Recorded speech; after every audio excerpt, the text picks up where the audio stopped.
Welcome to the Perfectionist Professional Woman Podcast. This is episode 18, How to Improve Your Relationships, Part 2.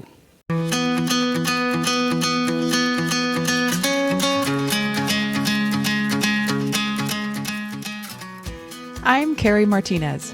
I'm a wife and mother of 3 children and 3 bonus children. I'm also a certified life coach and a member of the Church of Jesus Christ of Latter-day Saints.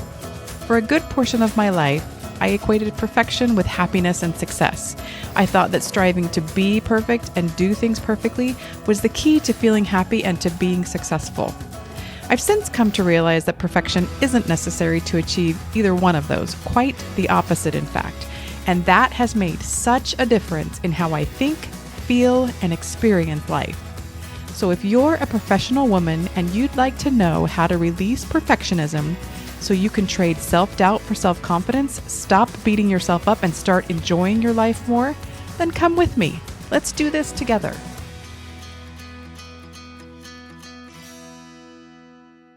Hello, everybody. Welcome or welcome back.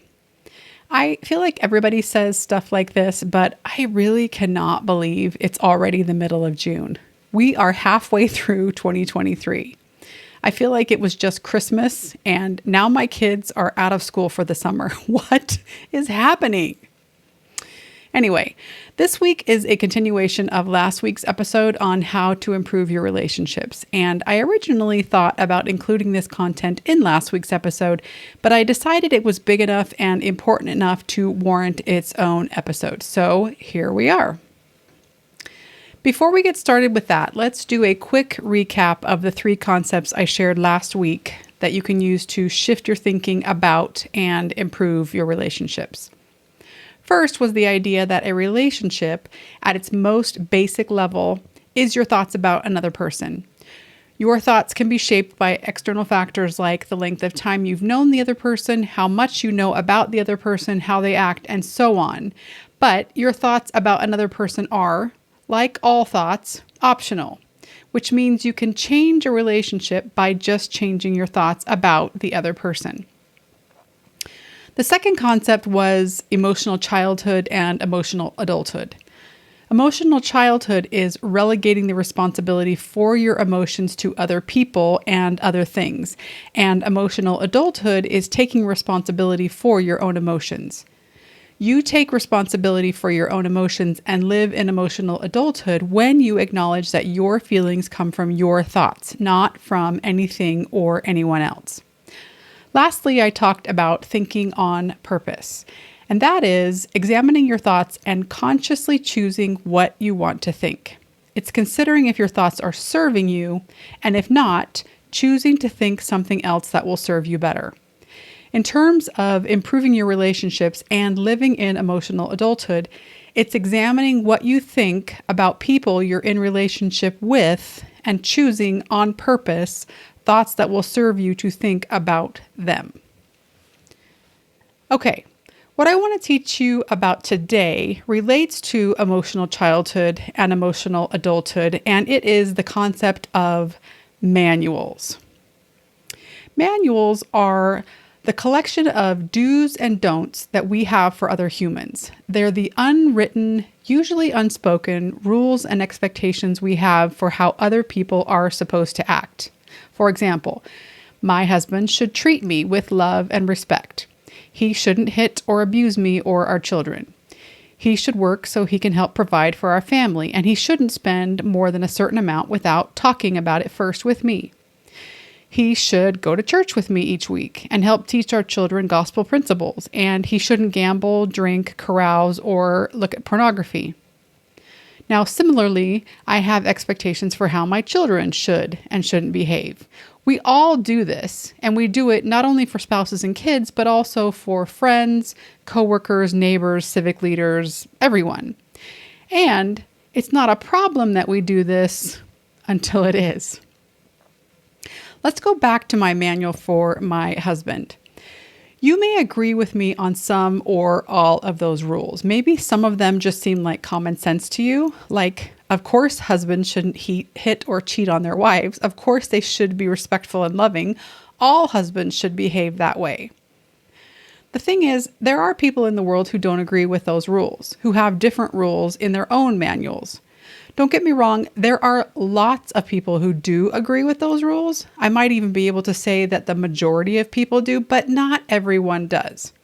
I guarantee there are people, men and women, who think it's fine for husbands to hit or cheat on their wives. There are people in this world who think husbands should be able to drink and spend whatever they want without first discussing it with their spouse. There are people who think it's not a problem for husbands to gamble, to view pornography, and not to go to church. It's not a problem to have expectations for other people, and it's not even a problem that expectations differ from person to person. Manuals become problematic when we tie our emotional well-being to how well other people follow our manuals. We create unnecessary pain and suffering for ourselves when we do that. And doing that is a form of emotional childhood. So, to avoid doing that, you need to remember two things. Number one, other people don't have to follow your manuals. Other people have agency and get to choose how they want to behave. Number two, all manuals and their corresponding rules are optional. The rules are not laws of the universe, despite how many other people might agree with them, and you can always drop or change them if you choose. I didn't learn this concept of manuals until a few years ago, so for most of my life, I had no notion of the manuals I carried for other people. I also didn't recognize that my expectations were optional. The rules I had for how others should or shouldn't treat me felt very rigid, very inflexible, and very non-negotiable. One such rule I used to have for my husband was about the kinds of gifts he should get me, and when he followed this rule, I was happy, but when he didn't, I'd get upset. One time early in our marriage, he bought me a Disney Sorry board game for my birthday. You know, it's the Sorry game, but it was Disney themed. Now, I like board games and I like Disney, but when I unwrapped this gift, I was first confused, then disappointed, and then irritated. I couldn't figure out why he thought I would want that for my birthday. The gift I had bought him for his birthday a couple of months prior had cost easily 10 times what the board game cost. The board game didn't seem romantic or thoughtful at all, and I had never mentioned anything about wanting a board game to him. When I asked him why he had picked that, he told me he thought it would be a fun thing for me to play with the kids. Well, that sent me over the edge.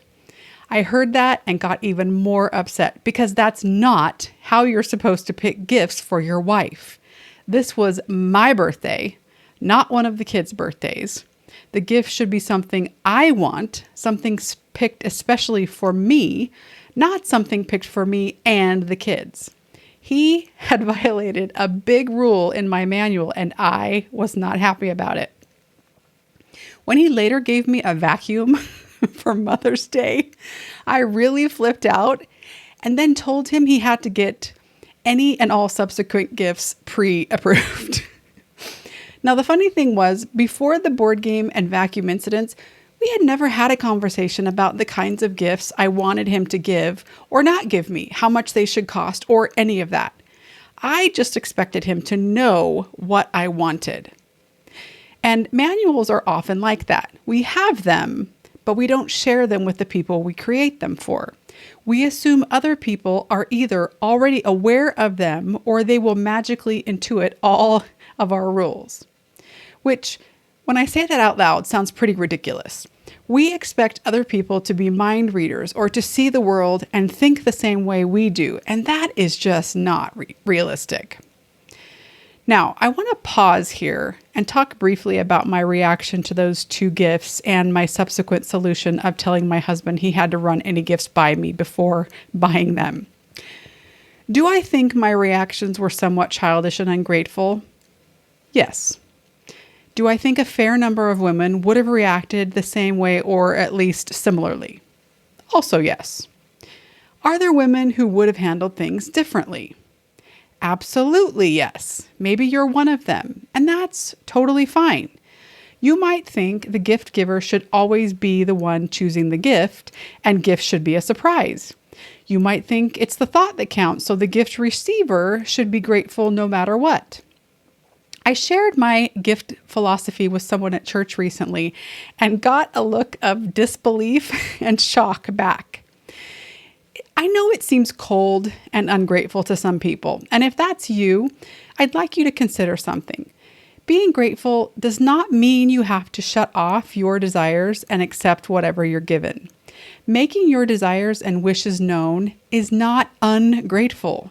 It's not one thing at the expense of the other. Women sometimes feel they shouldn't say what they really want, but honestly, why not? How are people supposed to know what you want if you don't tell them? Or maybe you think you shouldn't want things, that you should just accept and be grateful for what you have. If that were true, you would never grow. You are divinely appointed to want more. It's part of your spiritual DNA, and it helps you evolve and progress. What if you're supposed to be grateful for what you have and want more? Consider the parable of the talents in the New Testament. Only the servant who accepted what he was given and didn't go after more was chastised by the master. Desire does not make you ungrateful. Unbridled desire does. Unbridled desire is the kind that's demanding and arrogant and entitled. But desire, in and of itself, is God-given. But if you think my actions and my solution were wrong and you want to do things differently, that is totally fine. Whatever your situation is in your relationship, you get to figure out what works for you. It doesn't need to match what works for anyone else. There is no relationship template or model that all relationships need to follow or mirror or adhere to. Okay, rant over. Back to our regularly scheduled programming about manuals. One thing I suggest you do, especially for relationships you really care about or for relationships you're struggling with, is write out your manuals. Get the rules you have for people out of your head and onto paper so you can take a look at them and get clear about what you're thinking. It doesn't need to be an exhaustive list, but don't censor yourself here. If you have some rules that seem petty and childish, get them on paper too so you can look at everything together. So, what are all the expectations you have for the other person? It might be helpful to put their name at the top of a page and then fill in these sentence frames. This person should always blank. This person should sometimes blank. This person should not blank. This person should never blank. When blank happens, this person should or shouldn't blank. Now you might have others, but those will get you started. Once you get your rules on paper, you can do different things to examine and interrogate them. For example, you can rank them in order of importance. Are there any deal breakers? Meaning if someone violates a particular rule, it's grounds for ending the relationship. You can decide if you like all the rules. Do they make sense to you? They don't have to make sense to anyone else, but do they make sense and feel good to you? You can consider if they're in alignment with your values. Are they serving you and helping you create the kind of relationship you want? You can put the shoe on the other foot and consider if you'd want them applied to you. You can consider if any are outdated. Are there rules that might have been useful and appropriate at one time, but aren't now? From a personal empowerment standpoint, it's really helpful to look under the hood like this and see what's operating in the back of your mind regarding your relationships. I like the looking under the hood analogy because it reminds me that just like it's helpful to do that with cars and do periodic maintenance and tune-ups to keep a car running smoothly, it's also helpful to do periodic maintenance and tune-ups on our thinking to keep our relationships running smoothly. Once you know what your manuals are, you might wonder if you should share them with others. If someone isn't following your manual and you think it's a problem, for example, should you tell them? Should you enlighten them about the rules you want them to follow? Well, maybe. You certainly can. You are an adult with agency after all, so you're allowed to make requests of other people. I did just that with my husband when I told him I wanted to pre-approve the gifts he gave me. The thing is, just don't tie your happiness to whether or not the other person follows your manual. If you need them to respond a certain way for you to be happy, you will severely limit your potential to be happy. If you think you want to share your manual with someone else, I'd suggest you first consider two things. Number one, what do you hope to accomplish by sharing your manual with them? What's your motive behind sharing it? Remember, the other person may not see things the same way you do, and that's their prerogative. Are you wanting to have a conversation about your manual and willing to consider the other person's perspective, or are you trying to force them to see things your way? Number two is, what will you do if the other person doesn't follow your manual? Decide ahead of time with your prefrontal cortex how you will respond to a potential conflict or refusal. Don't wait until the heat of the moment when emotions are high and tempers are flaring to decide what to do. Decide ahead of time what kind of response would feel like you at your best. What kind of response would keep you aligned with the person you want to be? What feels believable and empowering and loving to you to think? It could be something as simple as, they're entitled to their opinion, just like me. Or, they think this, and I think this. We could both be right. Or, they're a human, having a human experience, just like me. Or, it's okay they think the way they do. I still love them, and I still love me. I hope learning about manuals has been eye-opening and helpful for you. It definitely has been for me. It has changed so much for me about how I think about relationships, and it's something I'm still practicing. I still have lots of room for improvement for sure. Lastly, before I wrap up, I want to remind you of the Maya Angelou/Hal Runkel approach I shared in last week's episode. When you know better, do better. That's the Maya Angelou part.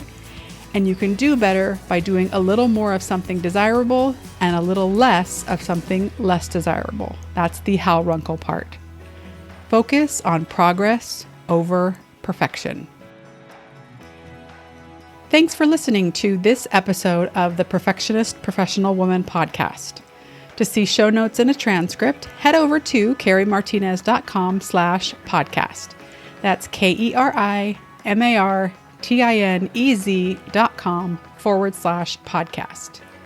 If you know someone who could benefit from this episode, grab the link and share it with them. Help me spread a little inspiration and goodness in the world. And lastly, if you're getting something out of these podcast episodes, please take 30 seconds to leave a quick podcast review and rating in your podcast app. It'll help me help more women struggling with overwhelm and self-doubt, and I would greatly appreciate it. Have an amazing week, everybody. I'll talk to you soon.